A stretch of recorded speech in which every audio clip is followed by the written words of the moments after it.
Okay, ladies and gentlemen, we have got a very serious thing to talk about today. And no, this is not clickbait in any way or anything like that. We've got a very serious incident or set of events that has taken place over the last couple of days. And it's now gotten to such a point that it's reached a critical situation. And we have evacuation orders in place for these countries as well. So we're going to, so that I don't spend any time on this video talking about courses today, because we really don't have time, just to let you know that the stock market and wealth psychology expires the offer on the 18th of August. So just anyone who hasn't got it yet and wants to get it, it expires then. Okay, so we really need to get into everything that's happening at the moment. And in order to actually explain how we've got to the point today, I need to give you context over the last couple of days. So we're going to go to the shared screen, and I'm going to build up the case and show you how we've got to this point. So firstly then, the US and Germany, and we also talk about the UK in a moment, are calling on citizens to leave Lebanon and also surrounding countries now amid fears of a regional war breaking out. So if it wasn't bad enough that we've got Russia and Ukraine, and we've got the threat of Taiwan and China, and we've got all these other nations, and also the uprisings that are going on in other countries at the moment, we now have this huge issue that may happen in the Middle East. So we'll go through some of these stories then. So this is from the Financial Times.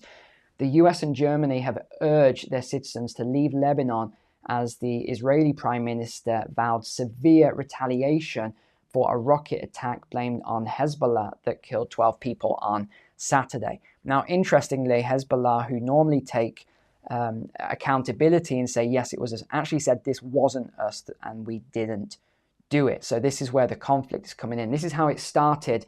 This isn't where it's ended. Now it is really, really bad as to what's happened the last 2 days. US Assistant Secretary of State urged US citizens in Lebanon to develop a crisis plan of action and leave before a crisis begins. Regular scheduled commercial transportation is always the best option, while local communications and transport infrastructure are intact and operating normally, she said, adding that once commercial air travel was no longer available, US citizens in Lebanon should be prepared to shelter in place for long periods of time. Honestly, I've been there. You don't want to get into this situation. And we remember what happened in Afghanistan as well, when civilians and people were left behind. You don't want to be in that situation. Germany issued a similar warning, with foreign ministry spokesman appealing to Germans to use all options that currently exist to leave Lebanon and to do it urgently. We're calling on Germans to leave Lebanon while there's still time. We're not saying that for the hell of it. This is due to the very difficult situation that will arise if it comes to regional conflagration, he said. Several airlines have suspended flights to Beirut in recent days, with Germany's Lufthansa group announcing it would cancel all travel to and from the Lebanese capital until the 5th of August. Greece also cancelled some flights. So this is how it started. We then had yesterday Britain's urge to leave Lebanon as the tensions soar. Believe me, we haven't even gotten into the full story of what's happened yet. This was just the build-up. Britons have been urged to leave Lebanon and avoid travel to the country as tensions soar in the Middle East. Foreign Secretary said events were fast-moving, and the Foreign Office were working around the clock to ensure the safety of UK citizens. And again, Hezbollah has denied that they had a role in the attack. Whether they did or not, I can't say. I'm just reading out the statement from them. Rising fears of all-out war. Israel and Hezbollah have exchanged fire almost daily since the war began in October. That's what they're calling it now. Though the rhetoric following the latest strike raised fears the attacks could spiral into a full-fledged war. So again, this is how it started. Now we have to go over what happened next. Israel officials say they seek to avoid all-out war. So this is what they said. They said they don't want to, they're just going to do a small retaliation, but they want to not have an all-out war. That's not what happened. Something very serious took place. So Israel said they wanted to hurt Hezbollah but not drag the Middle East into all-out war, officials said on Monday, as Lebanon braced for retaliation after a rocket strike that killed 12 children and teenagers. Two other Israeli officials said Israel was preparing for the possibility of a few days of fighting following the rocket attack. This estimation is that the response will not lead to an all-out war. So they're saying that what they're going to do would not lead to an all-out war. That would not be in our interest at this point. The incident has increased concerns that months of cross-border hostilities between Israel and the heavily armed Hezbollah could spiral into a broader, more destructive war. The state of Israel will not and cannot let this pass. Our response will come and it will be harsh. So this is what was said. Here we go.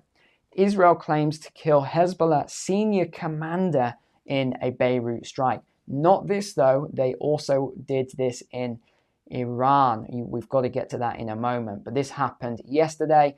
The other event happened today. It's quite unbelievable this took place. Israel's military claimed it killed Hezbollah's most senior commander in an airstrike on Beirut on Tuesday. So this was yesterday. And this was in retaliation for the attack. Israel Defense Minister said the strike killed Fawad Shukur, who has blood on his hands, is what the statement said. Tonight we have shown that the blood of our people has a price and that there's no place out of reach for our forces to this end. That is the statement from the Israeli Defense Minister. The Israeli strike on the southern suburbs of Beirut also killed 3 civilians, including 2 children. Okay. Tuesday's strike on Beirut prompted widespread condemnation by Lebanese officials and the Hezbollah's regional allies. This is as well as Hamas in Gaza, the Houthis in Yemen, Syria and Iran, which backs all 3 of the groups. So these are the 3 countries to bear in mind as well. Yemen, Syria, Iran. It doesn't end here. We'll talk about Turkey and some of the other countries, their response in a moment. So this is the concerns about escalation. Lebanon's foreign minister said his government condemned the Israeli strike and planned to file a complaint to the United Nations. Good luck. That hasn't really done anything so far. Hezbollah and Israel, which last fought each other in a major war in 2006, have been trading fire since this happened in October. Now, I actually remember this war in 2006. It was pretty brutal. So what has happened then? Hezbollah has moved precision missiles into place and they are threatening so Israel said severe retaliation coming. So we know the missiles are now being moved into place. But this is what happened today then. The Hamas chief was killed in Iran. So it was a strike at I think it was the swearing in ceremony of the Iranian prime minister or something similar. And they actually launched a missile strike which killed the Hamas chief. So this was the retaliation. So he was assassinated in the early morning in Iran, describing the strike as a severe escalation. Iran's Revolutionary Guards confirmed the death hours after he attended a swearing-in ceremony for the country's new president, said it was investigating. There was no immediate comment from Israeli authorities. Also, the White House did not respond to a request. There's since been a comment that's come out since then, and also it's potential that the US intelligence were involved in this assassination. Although, how you want to call it is up to you. The news, which came less than 24 hours after Israel claimed to have killed the Hezbollah commander, said it was behind a deadly strike in the Golan Heights, and they said this sets back any chances of an imminent ceasefire agreement. What did Iran say then? This is out of the Financial Times just now. Iran vows revenge as it accuses Israel of killing the Hamas political leader. And the other reason this is very sensitive at the moment is around the fact that the groups had just negotiated a peace agreement. It wasn't official, it wasn't signed, but China had brokered this deal with these 2 leaders. So this is the other issue, and everyone's saying that, oh, hold on, there's just this peace deal been brokered that China brokered, and now all of a sudden these guys have been assassinated, and it's the whole thing is pretty wild, actually. So this is the political chief of the Palestinian militant group Hamas. Okay, so this is who it was. And then we had this article about US intelligence. They are claiming it was US intelligence. I'm not passing comment because I don't know. They accuse Israel of seeking a regional conflict and trying to involve the US in a confrontation with Iran. So this is what the claim is. What's most surprising to hear a person like this Secretary of Defense from the United States saying that the US will defend Israel. They're allowing Israel to act as a criminal fascist. Again, I'm reading out the statements here, okay? Attacking and killing people in Lebanon, attacking and killing people in Tehran, attacking and killing Palestinians, committing terrible war crimes like genocide and collective punishment, and yet they want to defend the criminal, the aggressor. So again, I try and cover both sides of every story if you are new to the channel here. The Islamic Revolution Guards Corps released a statement condemning the assassination and warning of a harsh and painful response. So what has happened then? We've now got even Turkey saying they could intervene in this war. And he made some real strong statements, actually.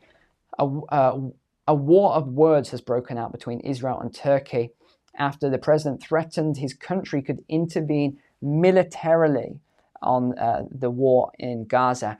Turkey and Israeli officials unleashed barbs at one another on Sunday and Monday after he said in his speech there is no reason that Turkey could not act, noting military interventions made in the past. In retaliation, Turkey, not for the first time, I don't know if I'm going to be able to read some of this out, but you can see on screen the certain keywords I can't say on YouTube, but you can see here what he said and what he compared him to. So pretty serious. As a result, we saw the oil price spike today due to all these conflicts. So we've got to monitor that as to what happens with the oil price as this goes forward. And it's very interesting that this has all come at the time when Iran has hit nuclear technology milestones. So this is actually what I talked about months ago, that we would see something take place as soon as this nuclear milestone was activated, basically. And this is exactly what we're seeing. It's almost to the day that we're now seeing these escalations. So what have they done? And it's not necessarily about nuclear weapons. This is enriched uranium in general here. And this is from the Atomic Energy Organization of Iran. The development marks a significant milestone in Iran's nuclear technology capabilities, despite ongoing international sanctions. So here's the context. The announcement made during an interview highlights Iran's efforts to break the monopoly in nuclear technology. He emphasized the country's progress in producing and exporting nuclear goods, including heavy water and radiopharmaceuticals, which are now available on the global market.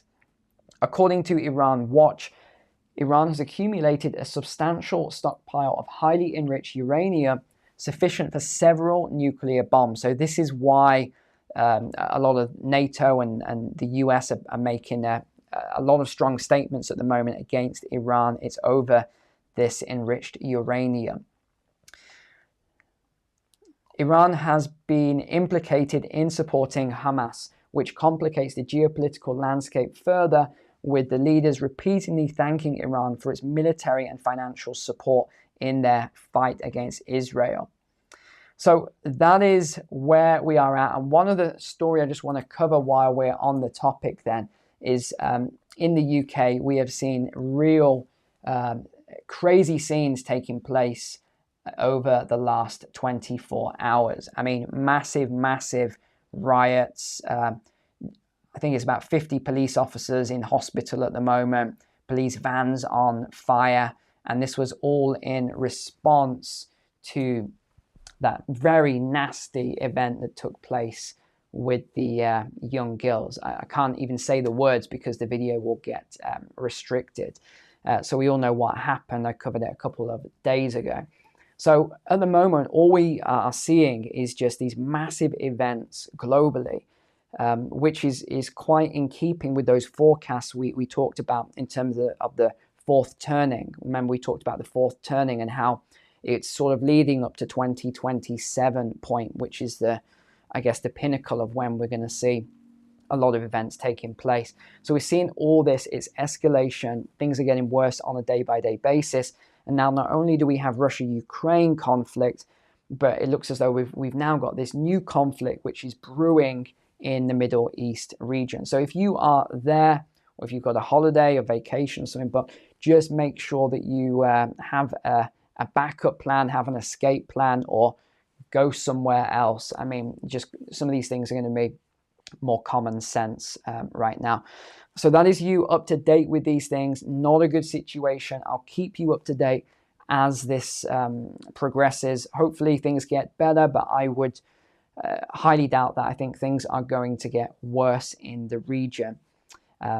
That is it for today. Take care, everybody. God bless you and your families, and I will see you tomorrow.